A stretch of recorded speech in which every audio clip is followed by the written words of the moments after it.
बिस्मिल्लाहिर्रहमानिर्रहीम अस्सलाम वालेकुम फ्रेंड्स।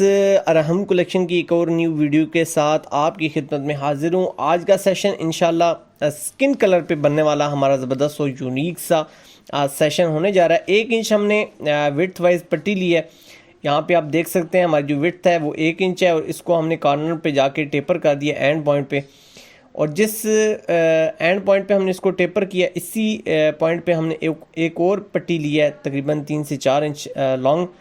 तो हमने सेम एज इट इसको कॉपी कर लिया। अब उल्टी साइड पे इसको रखते हुए अब यहाँ पे हमने एक स्केच बना लेना है इस तरीके से, जैसे कि आपको वीडियो के अंदर या विजुअल के अंदर नज़र आ रहा है। तो सेम एज इट इस तरह फीमेल यहाँ पे कट बन जाएगा हमारा। आप यहाँ पे इस तरीके से हमने इस पट्टी को पैच करना है, बहुत आसानी के साथ इंशाल्लाह कंप्लीट मेथड होगा। बहुत आसानी के साथ आपको मुकम्मल डिटेल समझाई जाएगी। तो एक्स्ट्रा जो हमारी पट्टी यहाँ पे बचेगी इसको हम स्किप कर लेंगे सीजर की मदद से। और यहाँ पे आप देख सकते हैं सेम एज इट इसी मेथड से हमने जैसे कि छोटी पट्टी हमने बिल्कुल ड्रा की है, सेम एज इट ऐसे ही हमने एक और छोटी सी वी शेप हमने यहाँ पे कॉपी करनी है। विड्थ वाइज इसको आप अपनी मर्ज़ी के मुताबिक रख सकते हैं। मैंने मुनासिब सी शेप यहाँ पे 2 से 3 पॉइंट विड्थ वाइज इसको रखा है। तो यहाँ पे इस तरीके से हमने इसको पैच करना है। आप पैचिंग के लिए बहुत अच्छी तरीके से आपने इसकी पेस्टिंग कर लेनी है और उसके बाद आपने ग्लू स्टिक का यूज़ करना है कॉर्नर्स एरियाज़ पर और इस तरीके से हाथों की मदद से आपने बिठा लेना है। आपने जब ग्लू स्टिक आप यूज़ करेंगे तो बहुत आसानी के साथ आपकी जो बैंडिंग है ये आसानी के साथ फिनिशिंग के साथ इंशाल्लाह हो जाएगी। तो सेम एज इट इसी तरीके से हमारी जो 2 छोटी हमारी शेप्स हैं इनको हमने यहाँ पे पेस्ट करने के बाद इस तरीके से कॉर्नर एरियाज़ को बैंड कर लिया। यहाँ पे जो हमारी साइड्स हैं इनको भी हमने आयरन की मदद से अच्छे तरीके से बिठा लिया ताकि हमें बाद में किसी किस्म की डिस्टॉर्शन फील ना हो। और यहाँ पे जो कट है वो आपने डीप पे जाके लगाना है, इतना आपने गहराई में नहीं जाना कि आपकी जो पेपर फ्यूज़ है वो कट हो जाए। बस आपने इतना कटिंग करना है कि बिल्कुल जहाँ पे हमारी रूट है, हमारी शेप है, वहाँ पे जाके आपने अच्छे तरीके से इसको कट आउट करना है। तो हल्का सा कट आपने लगाने के बाद आपने इसके ऊपर हमारी जो ग्लू स्टिक है वो अच्छे तरीके से पेस्ट करनी है, लगानी है। और उसके बाद जो कॉर्नर्स एरियाज़ हैं इनको भी हमने इस तरीके से विजिबल कर लेना है ताकि हमारी जब स्टिचिंग हो तो हमें आसानी हो। तो इस तरीके से ये हमारी लेआउट यहाँ पे कंप्लीट हो चुकी है। अब यहाँ पे हमने जस्ट इसको अटैच करना है अपनी पट्टी के साथ। तो इसलिए आपने कोशिश ये करनी है कि 90 एंगल पे आपकी ये जो पेस्टिंग है वो होनी चाहिए। यहाँ पे जो हमारी पट्टी की हमने साइड्स बैंड की थी उनको आपने खोल लेना है। तो उसके बाद इस तरीके से ये आपकी शेप तकरीबन बन जाएगी। नेक्स्ट हमारा जो स्टेप होगा वो ये होगा कि हमने जो हमारा वी शेप है इसको हमने अच्छे तरीके से यहाँ पे अटैच करना है। एक्स्ट्रा जो हमारी पट्टी का जो पार्ट होगा उसको हमने यहाँ स्किप कर लेना ताकि हमारी पट्टी हेल्दी ना होने पाए। थोड़ा सा हम यहाँ पे ठोके के साइज़ को बढ़ा लेंगे ताकि हमें ये स्टिचिंग लगाते वक्त आसानी रहे। यहाँ पे एक चीज़ आपके जहन में रहे कि आप इस विड्थ को कम या ज़्यादा अपनी मर्ज़ी के मुताबिक, अपनी पसंद के मुताबिक कर सकते हैं। तो यहाँ पे आपने अच्छी तरीके से बिल्कुल 90 डिग्री पे जिससे हमने छोटी पट्टी लगाई है सेम इसी तरीके से आपने इस पट्टी को लगा लेना है।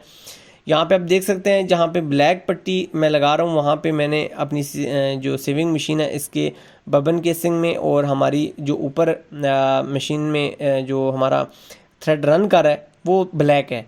ब्लैक फैब्रिक पे ब्लैक लगाना है और इसी तरीके से जब आप अटैच करेंगे अपनी फ्रंट के साथ तो आपने सेम इसी तरीके से ब्लैक पोर्शन पे ब्लैक आपने थ्रेड यूज़ करना है और स्किन पोर्शन पे स्किन यूज़ करना है। यहाँ पे अगर आप बैन की बात करें तो बिल्कुल गुलाई में हमारा बैन है और जस्ट इसके जो कॉर्नर्स हैं इनको हमने इस तरीके से हल्की सी माइनर सी पाइपिंग निकाल ली है। तो एक्स्ट्रा जो फैब्रिक है इसको स्किप कर रहे हैं। अब यहाँ पे जब पेस्टिंग करेंगे अगर आपके पास 2-in-1 टेप अवेलेबल है तो वो आप यहाँ पे दरम्यान में ऐड कर लें, फिनिशिंग इंशाल्लाह ज़बरदस्त आ जाएगी। और अगर नहीं तो आपके पास ग्लू स्टिक होगी तो ग्लू स्टिक का यूज़ करते हुए आप इसको फिनिशिंग में बैंड कर सकते हैं।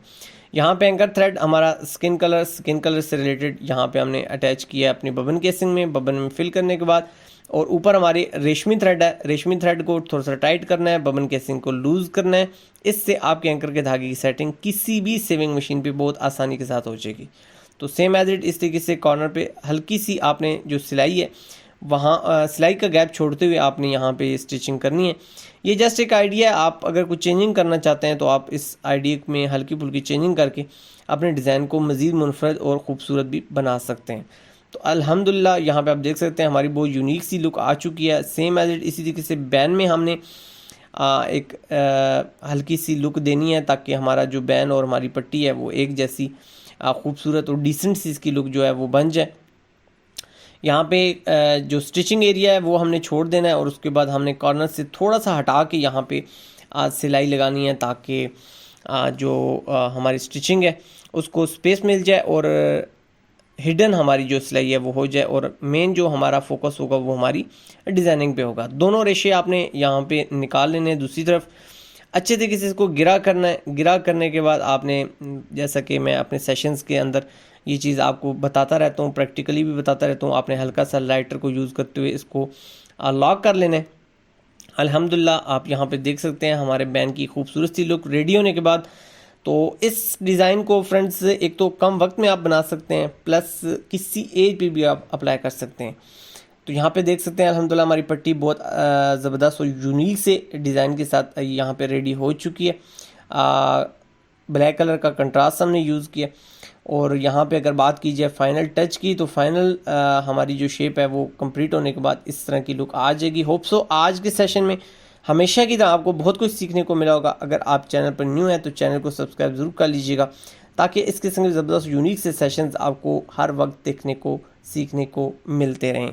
अपनी ज़िंदगी से जुड़े अपने पैरों का बहुत ज़्यादा ख्याल रखिएगा। आपसे मुलाकात होगी नेक्स्ट सेशन में। जब तक के लिए आराम कलेक्शन को दीजिए इजाज़त। सोहने रब दे हवाले।